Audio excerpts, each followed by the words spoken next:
Bakıda 8 şagird saqqızdan zəhərlənib, rəsmi açıqlama. Əkin sahəsini yandıranlara xəbərdarlıq, 7000 manat cərimə və həbs. İndi isə təfərrüatı ilə.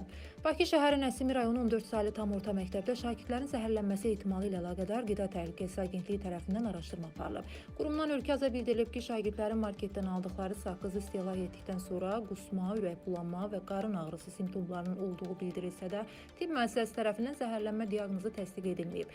Agentliyin əməkdaşları ərazidə yerləşən marketdə və 14 saylı tam orta məktəbin yeməkxanasında plandan kənar yoxlama keçirib, saqqız məhsulunda uyğunsuzluq aşkarlanmadığı bildirilib.